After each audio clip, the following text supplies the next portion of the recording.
From inside the Banner offices along the Inner Harbor, it is the Banner Ravens podcast. Paul Mancano and Jonas Shaffer, live and in person, together again, reunited, bumping knees under the table. Jonas still wearing the Texas hat that he has donned all spring and into the summer months now. It's my lucky hat. Are you going to be wearing it throughout training camp? You got a comment from Justin Tucker about it, didn't you? Not when Justin Tucker is around. But he went to Texas. Wouldn't you want to? We already have a connection. I don't want to bake any fakeness into our real relationship. You didn't start wearing the Texas hat because of Justin Tucker, though. Why do we keep on talking about the Texas hat? Let's just get into the draft. Because I see it every day. So, I mean, it's just a natural connection that you guys have. Would you say the connection you already have is over Taylor Swift? Yeah. Okay. And kicking stuff. I played soccer back in high school. Okay. Not just like angry. I can't speak for his personal life. This is true. All right. Jonas, what are we going to do today? Why don't you explain the exercise and where you got this idea from? This is we are going to power rank the AFC North based on completely arbitrary grades and rankings. Mina Kimes of ESPN, as you can see right now, had something very similar to this, where ahead of the AFC and NFC championship games, basically broke down where all the teams stood based on their relative rankings. And we are going to do the same today, where 4 points is the best for each group, except for quarterback, where because of the relative value of QBs, 8 is going to be the best. 1 is going to be the worst. We add them all up. We tell you who's going to win the AFC North based on our stunning lack of hard work for this. Yeah, this is one of those episodes that I would suggest you watch live because, or watch it at least after the fact on Facebook, YouTube, or Twitter, because it's probably better visually, but you could also be listening to us on any of your favorite podcast platforms. In any case, please leave us a like, hit that thumbs up button, and also drop a comment, write us a good review. I will read it out here on the show if you write us a good review on Apple Podcasts. All right, Jonas, you have broken down all of these position groups into quarterback, running back / fullback, if you want to include anybody there, wide receiver / tight end. Does it not make more sense just to hold it like this? We could hold it like this. Yeah. It's just hard for people to see. Offensive line, defensive line. This is just kind of we combined. This is mostly just outside linebackers and defensive linemen, interior defensive linemen combined into one category. Off-ball linebackers are one. Defensive backs, special teams, and coaching. And then we're going to add it all up. Yeah. And we should say, what were we going to say? This is the rankings reflect where we think they are right now, not on where they might be at the end of the season. Sure. And at the end of training camp, even. Who knows if this Ravens team could add some players. All right, Jonas, do you want to start us off with quarterbacks? This might be the most controversial, would you say? No. I think we should start off with the easiest mark in each position. I think for this one, Deshaun Watson and the Browns are probably last. Right? Let's start from the bottom. Sure. Yeah, I think it's tough to feel good about where this group is. They've invested in the backup position, which maybe should give them some extra brownie points with Jameis Winston. They had Dorian Thompson-Robinson. They brought in Tyler Huntley, but nothing that Deshaun Watson has done over the past 2 years would make you think that he is a good quarterback right now. It is very, very bad in Cleveland. His QBR the last 2 seasons, 24th and 27th. At least with Pittsburgh, which I think we can say is number 3, you have the option of 2 guys who could be good quarterbacks. We've seen, Russell Wilson have decent stretches, although not really recently. Justin Fields, we don't know what he might be in that Steelers offense, but not really guys we expect to be top 15, top 20 quarterbacks, but at least you have 2 of them. So, sure, there's a chance that Deshaun Watson kind of recaptures the magic that he had in Baltimore last year before he got hurt. But that's another consideration. He's been banged up. I don't think he's going to be – he might not be ready for the start of training camp, and that could affect his availability for the start of the regular season. So I think those guys being the 3rd and 4th worst teams is pretty much a slam dunk for me. And then for the top 2, I just think that the Ravens have the reigning MVP. The Bengals do not. You got Joe Burrow talking about his football mortality he had that wrist injury last year where he says wherever the injuries start to stack up or whenever the injuries start to stack up, your football mortality kind of comes into the back of your mind. He suffered a torn ligament in his right wrist, and he couldn't find any other quarterbacks who've dealt with that same kind of injury. So there's really no tutorial, no proving that there's no evidence of guys who've dealt with this thing who we can project onto Joe Burrow, and that's a pretty scary thing. I mean, that this Bengals offensive line should be better, but still, this is kind of shaky ground for Joe Burrow, and Lamar is completely healthy. You don't want to be talking about your own mortality when you're 25, 26 years old, like Joe Burrow is. Yeah. I agree in terms of absolutely at the bottom. There's no reason that Deshaun Watson should be as cooked as he is because he's 28 years old and should be having a much better career, much better second half of his career in Cleveland. But all signs to point to him being. He has less than 60% completion percentage in his 2 years in Cleveland.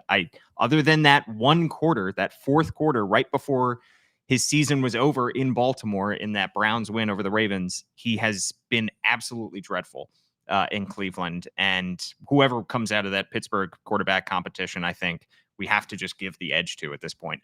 And then at the top, it's funny because if we go back a year's time, we go back 12 months, how many people would put Joe Burrow ahead of Lamar Jackson? I'd say the vast majority because Lamar was coming off another season that was hampered by injuries, shortened by injuries in that case, 12 games and back-to-back seasons. There were serious questions like the questions we're asking now about Joe Burrow's health, about Lamar Jackson.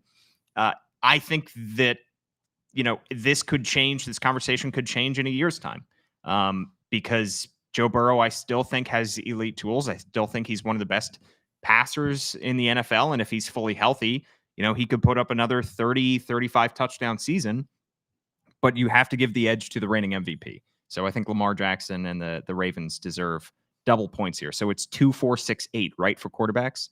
Yep. I've already screwed that up. So yep, why don't you introduce the running back categories while I write this down?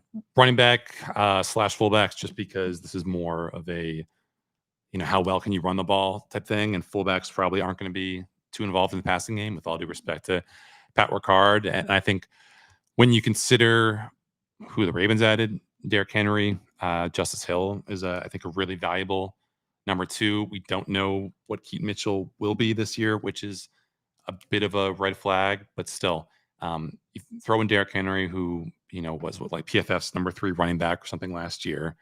Pat Ricard, Pro Bowl fullback. It's tough to separate the value that Lamar's presence, gives to these guys just by the virtue of his gravitational pull. But I think if you are doing who is the best back in the AFC North, it's probably Derrick Henry. Who's the best fullback in the AFC North? It's almost assuredly Patrick Ricard. And, Justice Hill, I don't think is the best number 2 running back, but he's a really, really valuable presence. Keaton Mitchell could be, again, a guy who averages, over 6, 7, 8 yards a carry. So I think for me, it's a close call between the Ravens and Pittsburgh. I really like Najee Harris and him finally starting to, begin to show some of that first round talent. Jalen Warren, I thought, was really, really impressive last year. Probably should have played more than Najee Harris, but a guy who can do some damage out of the backfield as a receiver. So I think if you are giving the nod to one team, to me, it's Baltimore, because Derrick Henry, really not showing any signs of wear and tear. And I think him just being a much more valuable, much more important number 1 running back than Najee Harris is for Pittsburgh is the thing that puts me over the top. Yeah. So you said you don't think Justice Hill's the best number 2 back in the division. Do you think that's Jalen Warren? Yeah. All right. I think so. Do you think there's a chance Jalen Warren finishes the season RB1 in Pittsburgh? Yeah, and maybe he finishes the season RB1 in the AFC North. He's a guy, 5.3 yards per carry. He almost had 400 receiving yards last year. Just a guy who does a lot, and I think is pretty overlooked. I guess where the arguments come in is in the back end of this division. I think Nick Chubb at this point last year would have been a slam dunk number 1, but that knee injury seems to have kind of F some things up for him. He doesn't have a target date to return. The guys behind him, Jerome Ford, Deontay Foreman, not really anything to write home about. Yeah. So I'm inclined to have them last until we see evidence that Nick Chubb is the Nick Chubb of old. I know you might feel differently, but I just think Zach Moss moving from Indianapolis to what should be a better, offensive setup for him in Cincinnati is a good lead running back. Chase Brown showed some things last year. I would have the Bengals third and the Browns fourth. I mean, Moss last year had 4.3 yards per carry in Indianapolis, fewer than 800 yards. He didn't play in all the games. I think 12 games. I mean, I think that offensive setup was fine with Shane Steichen in Indianapolis, and I know he had to be the second banana once they got their RB1 under contract, but I just don't know if he can be a true number one back, and I don't think Chase Brown is all that much to write home about either. So I would probably put the Browns ahead, but I'll let you convince me here, Jonas. I just don't know when Nick Chubb's going to be ready. Yeah, I mean, and if you, I mean, it's you could probably have the same conversation about Nick Chubb that we're having about Keaton Mitchell in Baltimore. Like it's not just when does he come back, but it's how does he look when he comes back, and I think that's a big consideration there. All right, so we have the Ravens 4 points, we have the Steelers 3 points, we have the Bengals 2 points, and Cleveland with 1. Now we move to wide receiver, tight end. This is a tricky one because I think the Ravens still have the worst wide receiver group in the division, but it is wide receivers / tight ends. And I'm showing off my great handwriting. Sorry, Jonas. Yeah, isn't this beautiful? And so I think considering that Pat Freiermuth has not really developed into a beast at tight end, Darnell Washington had a nice rookie year, but more as a blocker. And this is more of a receiving focus. I think you have a Pro Bowler, Mark Andrews. You have an Isaiah Likely, a guy who could be a top 20 tight end just based on talent alone. I think that is enough to kind of overcome some of the limitations at wide receiver, where we're not sure if Zay Flowers is going to be a bona fide number one. We obviously have our questions about Rashad Bateman. Nelson Aguilar is getting old. Devontae Walker, fast rookie, but we don't know what that might be. So I think the Ravens 3 and the Steelers 4 is probably a safe pick, just because we don't really have Ravens 3 points, Steelers 4 points. No, Ravens third. Or Ravens third, Steelers fourth. Steelers fourth. Yeah, because I think that the slam dunk pick in this is Bengals with the no most question. Points. Yeah, I had the Ravens 2 over the Browns, only because I look for Mark Andrews to come back healthy. I look for Isaiah Likely to have a bigger role this year, and I just don't know how much. Jerry Jeudy has been underwhelming in his career so far. Elijah Moore, I think you could mostly say the same. I mean, Amari Cooper had a phenomenal year last year, 1,250 yards last year, the most in his career. And David Njoku was great, but I don't know. I think 2 and 3 is the only real debate for me here. Yeah, I guess my argument for the Browns over the Ravens is I think you value having a wide receiver 1 more than a Pro Bowl tight end 1 in Mark Andrews, and I think Elijah Moore, 640 yards last season. I think he's probably a better bet for production at this point than even the Ravens wide receiver 2. You know what I mean? I mean, I know Jerry Jeudy can be a little frustrating as a player because he does all this fancy route running. It doesn't really amount to anything. He was a first round pick who hasn't really realized the potential, but he's still had some productive seasons, and he was playing in Denver with a not great quarterback. So maybe him going to Cleveland doesn't really change a whole lot about his career trajectory, but I think I'm comfortable at this point with David Njoku having the kind of season that he did last year, having the Browns ahead of the Ravens and getting that second place spot. I'm going to take our listeners behind the curtain here and tell you that I have chosen to go with different colored markers for each of the different numbers. And Jonas, you told me I'd regret that decision, and you couldn't have just been more correct, because this is the most confusing exercise of my entire life. Yet we persist. Yet we persist. This is an incredibly confusing board here so far. All right, so the Bengals get 4 points. The Browns get 3, the Ravens get 2, Pittsburgh gets 1. Yep. Did I get that right? Move into offensive line. Keep the train rolling here, Jonas. Last year, this would have been, I think if we were doing the end of season rankings, this would have been pretty easy with the Ravens at number 1. But now I wonder, as we were doing our research for this last night, Paul, I was like, could the Ravens offensive line be could it have the farthest fall of any offensive line in the NFL from where? Oh yeah, you lose 3 starters, going even from a consensus top 5 line to yeah. a group that some people don't even have in like the top 20 overall. Absolutely. Which is, I think, perhaps the one thing that threatens their season the most, and that's why I think that they might maybe still add to that guard position. I think that they feel good about who they have in house, but once the bullets start flying, that's when we'll really find out. Is Roger Rosengarten ready to be a right tackle? Is Daniel Falele progressing as much as he should be?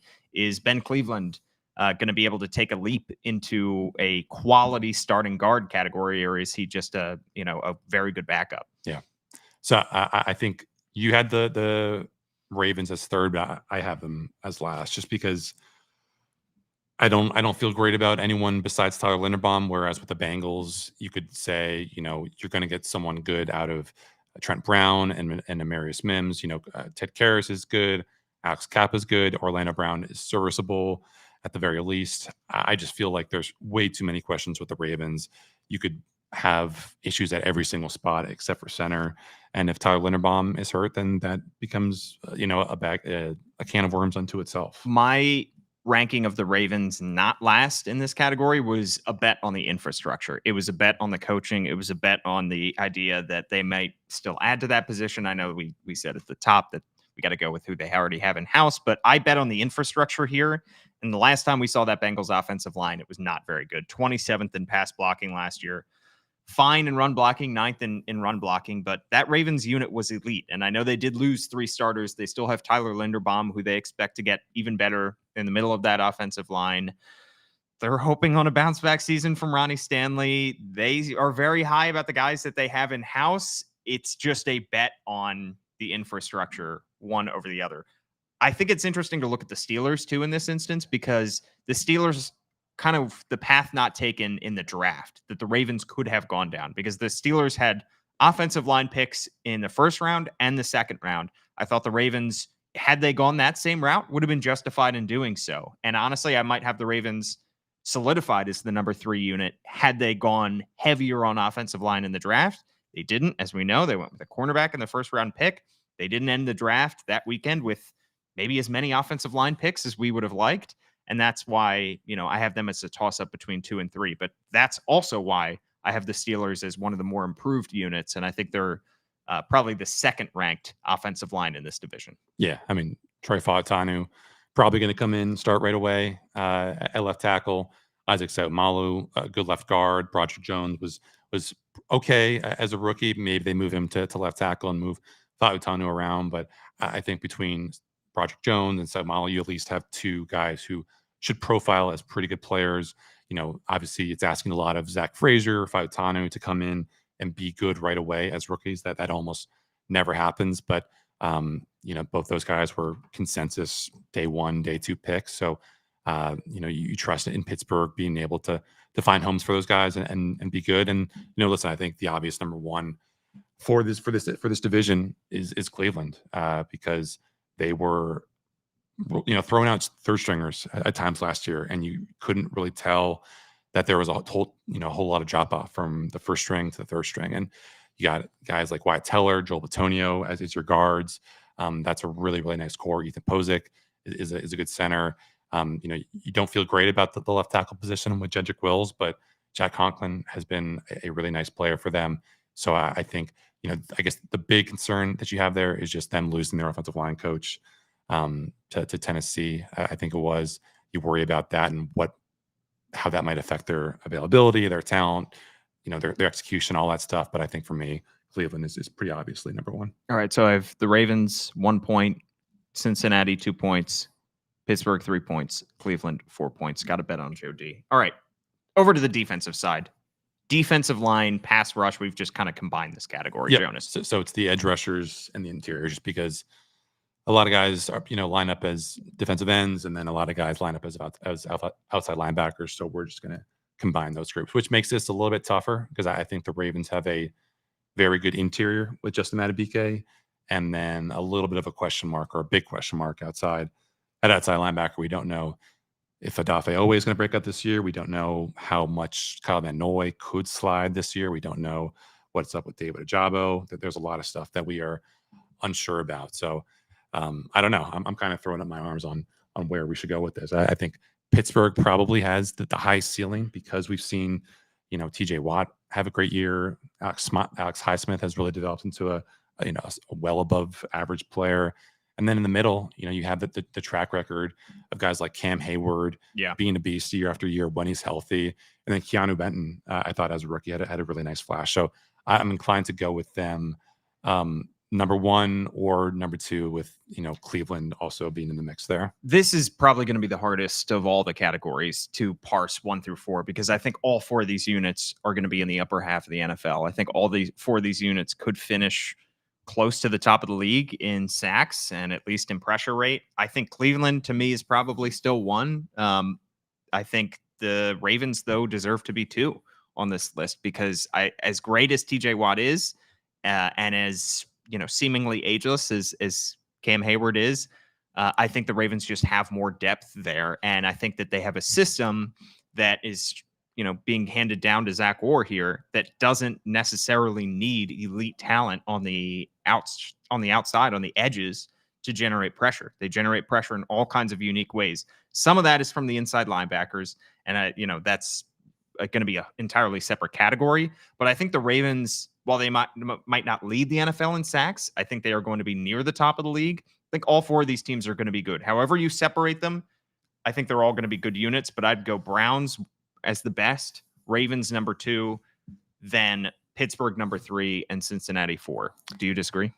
I guess we might feel different about this just philosophically, because we have an idea that Zach Orr might have this defense cooking the way that Mike McDonald did, but we don't know for sure. At some point during the season. I don't think it'll happen right away. Right. I guess it comes down to how much of this are you betting on the infrastructure versus how much are you just saying, sure, on paper talent, the Ravens are this, the Ravens are that. Because I think on paper, every team in this division, aside from the Ravens, has a guy who could be an all-pro edge rusher. And I think that's one of the most important positions in the NFL. And obviously you could say, well, there is only one team in this division that has an all-pro interior defensive lineman. And it's and that's Justin Madubuike. So I guess it just comes down to how much do you value that edge rusher established star quality? How much do you value the edge rusher depth, which again, I think the Ravens are coming up a little short at, and how much do you want to weigh that against the interior stuff, the run defense ability, which I think the Ravens should be really good at. I don't know. I don't have the Ravens number 1, but I could see, like I said, an argument for them anywhere there from 2 to 4. Okay, Jonas, just give me your rankings. I think 3rd, and then you have the Ravens 3rd. Yeah, okay. And then I think the Bengals 4th. Trey Hendrickson, great player. I just don't know how I feel about their interior. They lost DJ Reader, that they invested in the draft.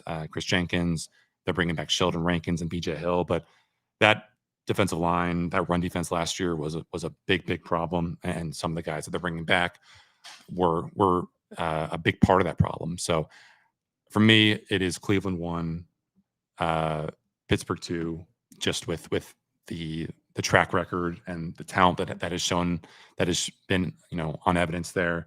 Both young guys who are ascending, and also just the established stars, the Cam Haywards, the TJ Watts.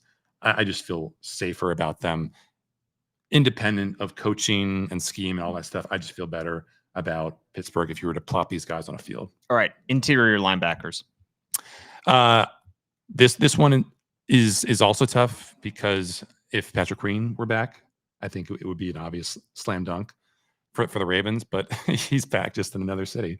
He's back playing for Pitt. So I think Roquan Smith, being the force multiplier that he is, being an all-pro, there aren't a lot of groups in this division where you can say, the number 1 and the number 2 are good. Cleveland has Jeremiah Owusu-Koramoah, who is a really nice player. They brought in Jordan Hicks, who should also be a good player. But Devin Bush, don't really feel great about, if he's going to be that third off-ball linebacker for the Steelers in their 4-3 setup. The Ravens only have to have, Trenton Simpson be manageably good for this off-ball linebacker group to I think be capable. So I don't know. I mean, I'm inclined to go with Baltimore, because Roquan Smith, if Trenton Simpson is able to kind of make the kind of leap that Patrick Queen did when Roquan Smith got here, then I would feel really, really good about the Ravens being number one. But I think there's talent at pretty much every spot on this group. I mean, I think that the team that I feel least good about is Cincinnati, because Yeah. Logan Wilson did not have a good year. Jermaine Pratt, Akeem Davis-Gaither, neither of those guys has really made the leap yet to above average player or consistently above average player.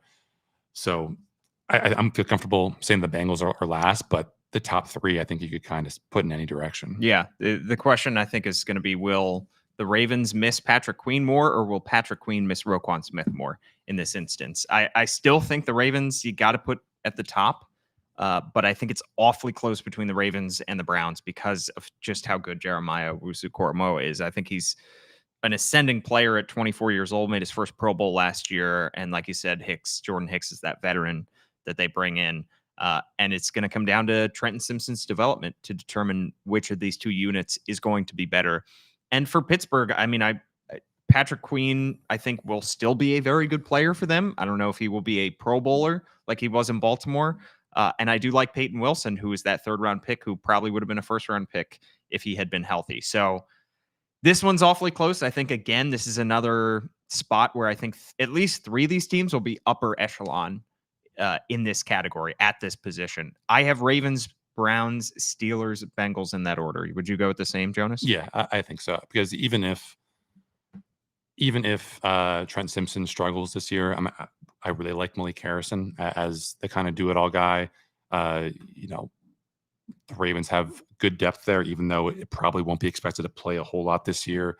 Good guys like that might be special teamers, but I think the Ravens' top three of Roquan, Trenton Simpson, Malik Harrison, who will probably play mainly on the edge this year, as he kind of did last year, is to me a little bit more convincing than Owusu-Koramoah, Jordan Hicks, Devin Bush, just because Devin Bush was a bust with the Steelers, only started 3 games last year for a really bad Seahawks defense.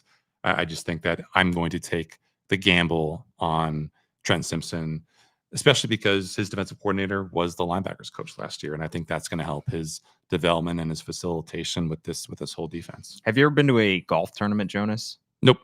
Never? Oh, actually, I covered one briefly, but okay. Not a fun one. Did you look at the scoreboard and never get confused? No. Really? This was like a decade ago. Oh, okay. It's a confusing kind of looking scoreboard because the numbers are all different colors, and you've got basically it's counting. It has each player's name, and it's counting how far under or over par they are as they go. It's not putting their score for each hole, and it can be kind of confusing. And that's how I feel right now. Lit up like a Christmas tree. Though. Exactly. It is. Boy, is it colorful. Christmas in July. All right, Jonas. We have gone through quarterback, running back, wide receiver / tight end, offensive lineman, defensive lineman, inside linebackers. We have 3 categories left. We have defensive backs, special teams, and coaching. Hit us with the DBs. DBs, I think this is probably a pretty easy one because the Ravens have actually not if you ask Move the Sticks, which we were both listening to that, and Daniel Jeremiah and former Bucky Raven Brooks. Scout. Yeah, not very high on the Ravens, which was shocking. I think they were high, but didn't think that they had the best unit in the NFL, and that was utterly shocking to me, Jonas. Yeah, actually, or in this division. I don't. Let me take what I said back. I don't think this is an easy call. I think the top 2 in this division are pretty cut and dried. I think you have the Ravens and the Browns, and then there's a big gap to that second tier. Just to recap, Marlon Humphrey, we obviously have our questions about him, but Brandon Stevens had a really nice year last year. Nate Wiggins, a first-round pick. Arthur Mollett. PFF really liked him last year. I mean, I think he had like one of the lowest kind of open target rates in the NFL. Kyle Hamilton is obviously a stud. Marcus Williams has the potential to be the guy that the Ravens paid, market-setting money for a couple years ago. But then you look at the Browns, Denzel Ward has made the Pro Bowl 2 of the last 3 years. Martin Emerson was really, really good playing a really aggressive style of defense. Greg Newsome is a really talented slot cornerback. Grant Delpit at safety was really good for them when he was healthy. I think it's not a coincidence that Browns defense fell off a little bit toward the end of last year when he got hurt and wasn't able to play. And then Juan Thornhill, has had a really nice career, a really nice season in Cleveland last year. Again, another guy who was limited late in the season by the calf injury. So I think the Browns probably on paper have just more talent, but the Ravens were more productive last year. Are you sure the Browns have more talent on paper? I think Denzel. I mean, I think you pay more for really, really good cornerbacks. I think Denzel Ward and Martin Emerson last year were really, really good. I mean, like the Browns played a blitz heavy defense, which puts a huge onus on cornerbacks to hold up in man-to-man coverage. The Ravens did not do that a whole lot. I mean, the Ravens have Marlon Humphrey is at one point was one of the best cornerbacks in the NFL. They added a first round pick. They have, I think we can say at this point, one of, if not the best, if he's not one, he's two. Kyle Hamilton is the best safety in the NFL. Mm-hmm. And Marcus Williams, who, if he has a bounce back season after that torn pec, is one of the best, when he was in New Orleans, was one of the best safeties in the NFL. I don't know. I mean, I feel. I think. Like, I know they lose Geno Stone to the Bengals, but yeah, I don't know. It's really a coin flip for me. I mean, if you've been generous enough to bow to what I think. So if you want to put Ravens number one, I'm putting Ravens number one. I have no problem. The last time we should say they do probably have superior depth to what Cleveland has. I mean, I don't know if the Browns have like their own Jalen Armour Davis, who's just waiting for his chance to get snaps. I don't know if they have their own Pepe Williams, but I don't know. My trepidations are, is Marlon Humphrey back? Sure. Was last year for Brandon Stevens just a Mike McDonald miracle? You know, I think he's legit, but that's what was last year for Arthur Maulet, like a Mike McDonald miracle. Right. Denzel Ward, Greg Newsome, these are first round pedigree talents, but we know that they were drafted with these high ceilings for a reason. I'm fine putting the Ravens number one because of the whole top body of work. You know, the Ravens had the best, I think, deep pass defense in the NFL last year. Like they had allowed probably on less than two hands, like a number of completions of 20 plus yards. And maybe I'm going off last impression because the Browns, last time we saw them, their defensive backs were getting cooked by CJ Stroud. Whereas the Ravens defensive backs were holding up incredibly well against Patrick Mahomes and the eventual Super Bowl champions. All right. So in this instance, thank you for bowing to me here, Jonas. I have the Ravens getting 4 points is the best. I have the Browns getting 3 points, Pittsburgh getting 2 points, Cincinnati getting 1 point despite adding Geno Stone. Special teams and coaching. Let's start with special teams. This one, I don't want to say it's tough, but it's one that we just probably haven't put a whole lot of work into because it's like a big part of this is just it's enigmatic, big old variable. Yeah. We don't know how these kickoff returns are going to affect not just the kicking side of things, but the return side of things. I think the Ravens having Justin Tucker is really nice, but you know, Chris Boswell, I think he's had like a couple 90 plus accuracy seasons the past couple of years. Cameron Johnson, they bring him in. I think he was one of the best kickers or one of the best punters in the NFL last year by net average. They bring in Cordell Patterson, who's historically been just a real dynamic threat in the kinds of situations that these new kickoffs put guys in. So even though the Ravens, old is Cordell Patterson? I don't know, but he's still got the juice, man. He's up there, yeah. So even though the Ravens were the third best team by DVOA last year in special teams, and the Steelers were 20th, I don't know. I kind of feel like Pittsburgh could be a sneaky number one in this. And I know you have them last year. I do. I have no idea how this is going to turn out. I'll be honest. Jonas, I'll just defer to you entirely here. I could not. Any time that we're spent talking about the punters in this, I think is wasted time. We should also say 2nd here. Dustin Hopkins in Cleveland has developed into a really nice kicker. Corey Bojorquez, I hope I'm pronouncing that right, last year, 12th in net punting average for the Browns. Naheem Hines didn't play all last year. I'm giving love to giving punter giving talk. Love to the Naheem Hines. This is how you know we're in the doldrums of summer, is when we're giving punter talk. And then the Bengals, my God, they were all right. fourth. Just give me your ranking. I'll just go with you. You don't need to convince me, and I don't think we're gonna have any idea right now. I don't think the Ravens know who's going to be returning kicks for them at this point. I think they have an idea, but we have none whatsoever. Yeah, I guess we'll trust the process. We'll trust the fact that John Harbaugh is a special teams guy and have the Ravens number one. And then let's go Steelers 2. Can we do a tie? No, Well, let's do a tie. no, we cannot do a tie. It's not going to affect the math. It will affect my markers. What color am I going to do for a tie? It's the last score. Okay, fine. Well, Ravens, Steelers, Browns, Bengals. With all due respect to Evan McPherson, who's a really nice kicker. And Bengals. There's a lot of ones for Cincinnati in this column, by the way. They are not doing too well in this category. Oh man, I screwed up the colors on one of these, Jonas. What a disaster. Why do I have 2 4s for the defensive line? What have I done? Who did we have as the worst defensive line group? We had the Cincinnati?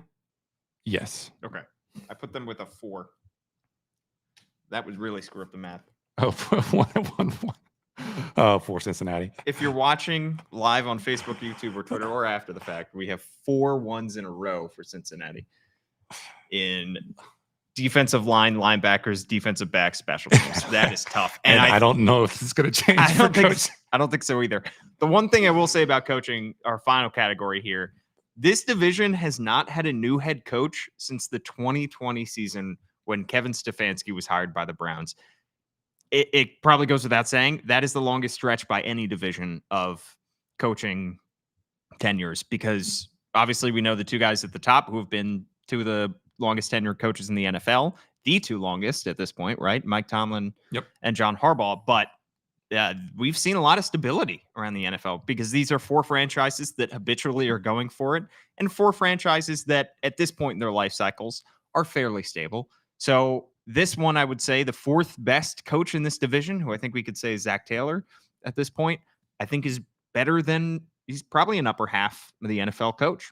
Yeah, and to be clear, it's not just the head coach, but it's the coaching staff in general.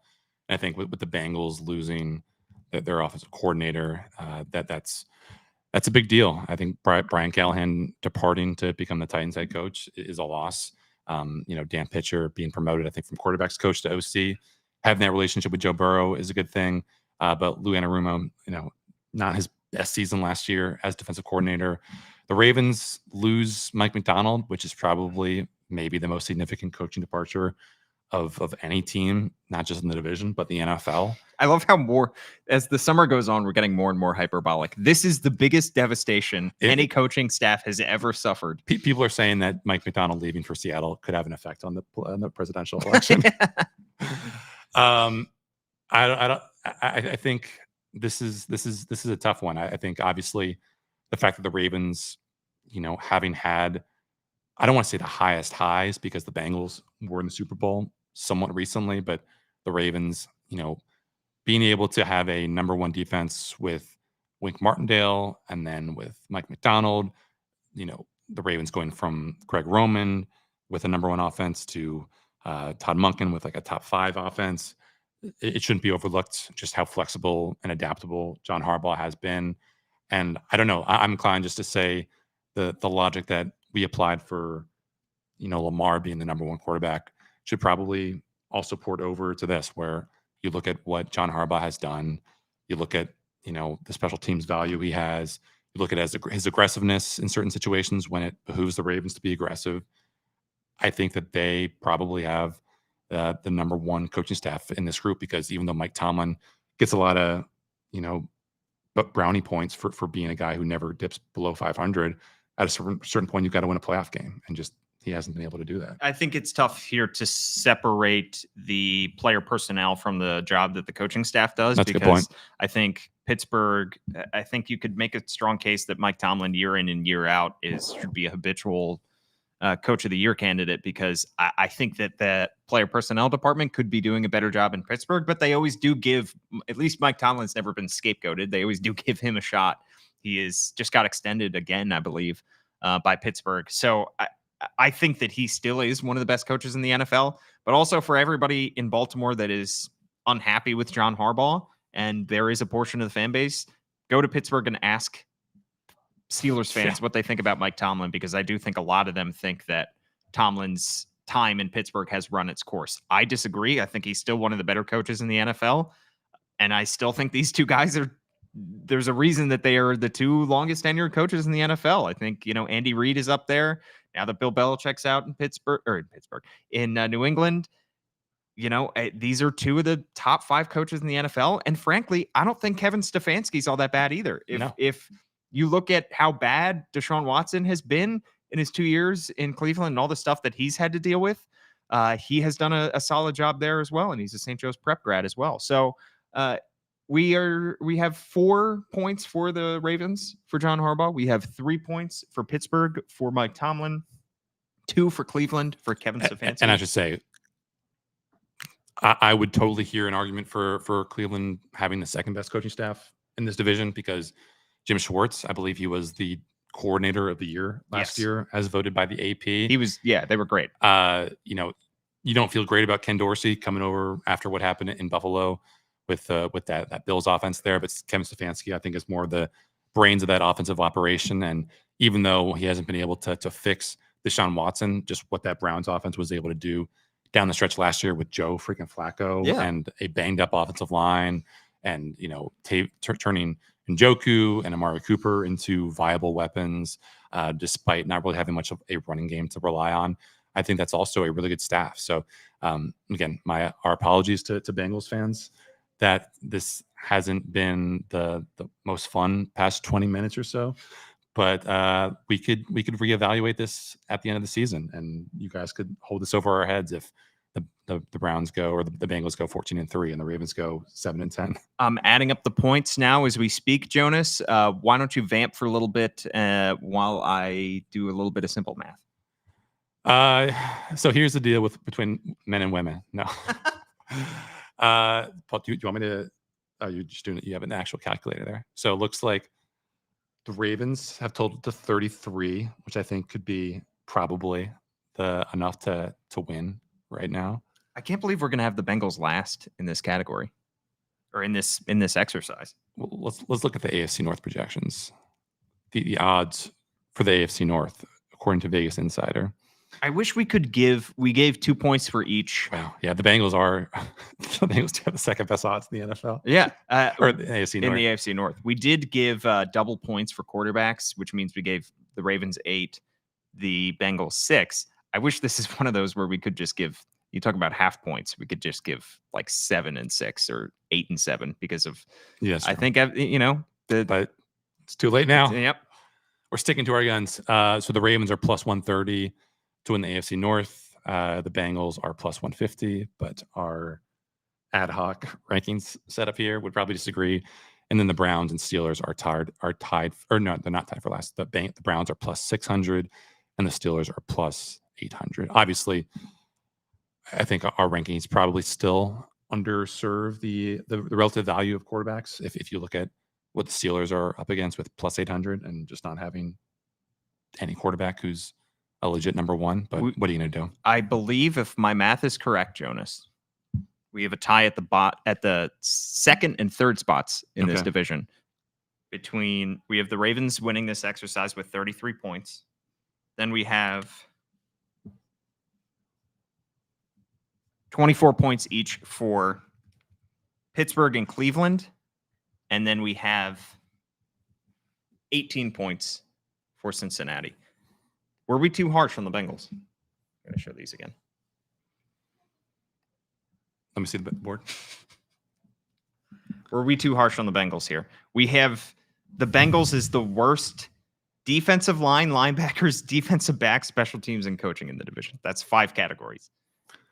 Nothing about their 2023 season and their defense was redeemable, honestly. No, but they lose Chidobe Awuzie at corner. They lose DJ Reader. That they had really nice pieces at really nice spots. I mean, I think obviously, it's just tough. There are certain things that maybe we are not giving them enough credit for.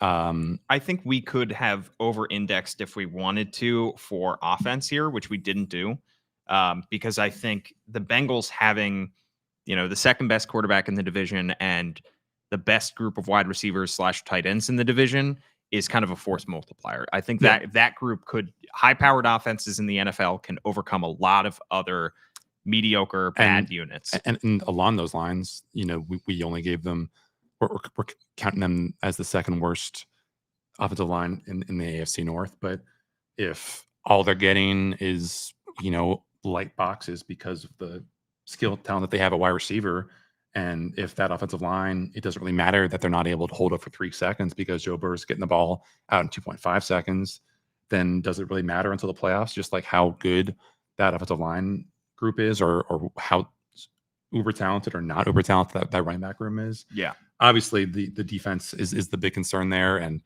they have invested some talent in the secondary there.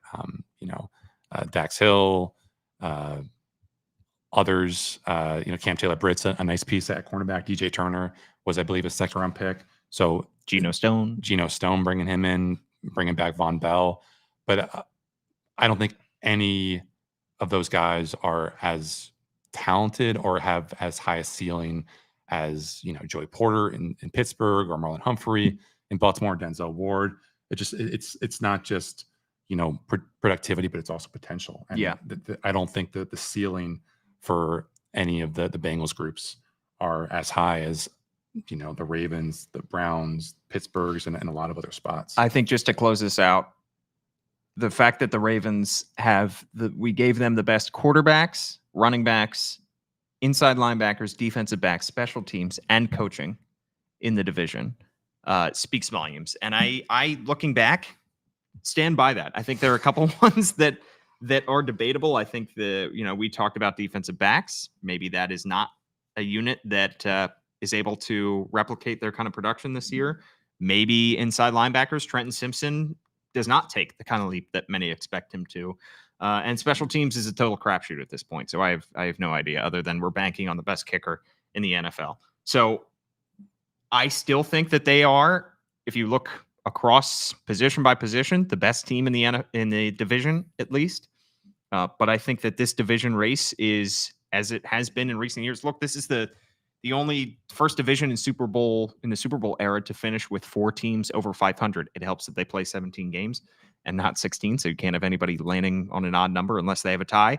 But I think this is going to be a competitive division again. You could make a case that the Steelers improved. You could make a case that the Bengals will be better if Joe Burrow's healthy.